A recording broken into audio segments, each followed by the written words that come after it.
అండి ఈ సినిమాలో ఆ మదర్ కి బర్త్డే కేక్ తినిపించడం అనేటువంటి ఆ సీక్వెన్స్ ఉంది చూసారా? ఇది రియల్ లైఫ్ లో మీరు ఎప్పుడైనా చేశారా? రియల్ లైఫ్లో అంటే నాకు ఆల్మోస్ట్ నాకు 11 ఇయర్స్ వచ్చేంత వరకు 11-12 ఇయర్స్ వచ్చేంత వరకు మా అమ్మగారి పుట్టినరోజు తెలియదు నాకు నిజంగా. అంటే ఆవిడకి తెలియదు. ఓకే, అంటే అప్పట్లో ఆవిడకి డేట్ అది తెలియదు. డేట్ ఏం తెలియదు. జాన్లో పుట్టాను అనే ఒక ఇది ఆవిడకి తెలియదు. సో ఒక చిన్న యాంగ్జైటీ అన్నమాట. అదేంటి నాకు బర్త్డే అని చాలా ఇష్టం అండి. నేను మా ఫ్యామిలీలో అందరు బర్త్డేస్ గుర్తుపెట్టుకుంటాను. నాకు ఇష్టం to wish them to be there. It's celebration day because that's a birth.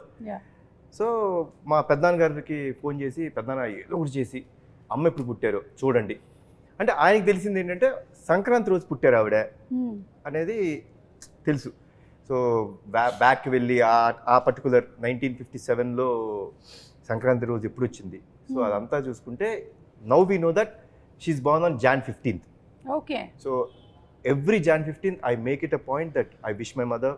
Cake cut చేసి ఆవిడకి బేసిక్గా ఇష్టం ఉండదు అవన్నీ, అయినా సరే I make it a point that I wish her, I be there for. ఆ రోజు నేను జనరల్గా ఎక్కడికి వెళ్ళినా ఆవిడతోనే ఉంటాను, షూటింగ్స్ చేయను. So it's very very important moment for me. And లక్కీగా నాకు ప్రదీప్ ఈ కథ చెప్పినప్పుడు it had that element. So the film totally revolves around the bonding between mother and son. But ఆ బర్త్డేకి హీరో ఎంత వాల్యూ ఇస్తాడు అంటే అంటే ఏం లేదండి. See my simple fund of life is అమ్మ లేనిదే మనం లేవు. ఆవిడ మనకి జన్మనిచ్చిన రోజు మన బర్త్డే గుర్తుపెట్టుకుంటాం కదా, మనకి జన్మనివ్వడానికి కారణమైన వాళ్ళ బర్త్డే గుర్తుపెట్టుకోవాలనేది నా స్ట్రాంగ్ నమ్మకం. So it revolves around that. It's very close to my heart. I said okay for this film. ఒక కండిషన్ పెట్టాను, విజయశాంతి గారు చేయకపోతే నేను ఈ సినిమా చేయను అన్న. మనోడు షాకు.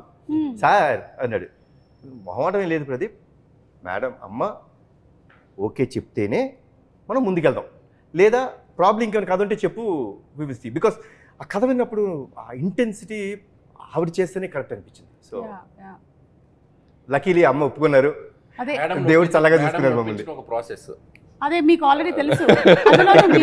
నవ్వుతున్నారు చూసారా? ఎందుకు అడగండి, ఆవిడని అడగండి, మేడం చెప్పండి. విజయశాంతి గారు అలా పట్టుకున్నారా? అలా ఉన్నా తిరుగుతూనే ఉంటారు, మనకి చిరాకు వచ్చి నమస్కారం రండి చెప్పండి కథ చెప్పండి, అలా అయిపోద్ది అసలు. సరిలేరు టైంలో she's not at all interested. అంటే వెరీ బిజీ ఇన్ పాలిటిక్స్. అసలు సినిమా అనేది ఆవిడకి అసలు ఐడియా లేదు. అసలు చేద్దామంటే మేబీ ఇంకో అప్పుడు ఆ టైంలో అసలు లేదు. ఇక నేనేమో విజయశాంతి గారిని ఎలాగైనా అప్పటికి ముందు ఒకసారి వెళ్ళి ఫెయిల్ అయ్యా, రాజాదిగిరి టైంలో వెళ్ళి కలిసా, అప్పుడే ట్రై చేశా. అప్పుడు వెళ్ళాను. అప్పుడు పాపం కొద్దిగా మొహమాటం, మరి మొహమే చెప్పలేరుగా.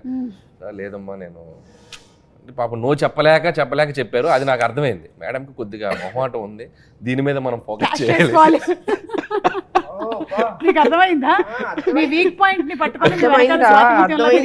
అర్థమవుతుందా? సో ఇక సరిలేరు టైంలో వెళ్ళి అంటే శ్రీనివాస్ గారు ఉన్నారు, అంటే they both have script judgement బాగుంటుంది. విజయశాంతి గారిదైనా శ్రీనివాస్ గారిదైనా.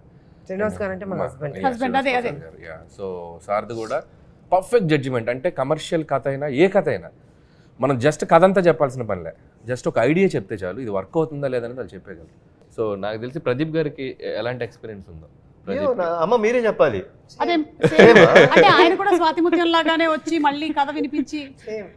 అసలు ఆయన ఏమైనా అనిల్ గారి దగ్గర ట్రైనింగ్ తీసుకుని డౌట్ గా ఉంది, వీళ్ళేదో మాట్లాడుకుని ఉంటారు. నేను ఇలా పడ్డాను నువ్వు కూడా అలా పడు, నా ఫ్రెండ్ ఒప్పుకుంటుందేమో అని చెప్పుంటారు. అది కాదు మనోడికి డెడ్ లైన్ కదా, నేను చేయనండి ఆ సినిమా.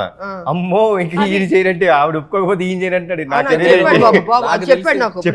చెప్పాడు మీరు చేయకపోతే బాబు చేయనన్నారు. అమ్మా నా లైఫ్ పోతుంది, దయచేసి ఎలాగని ఒప్పుకోండి. పెద్ద మెడిసిన్, చాలా పెద్ద విషయం.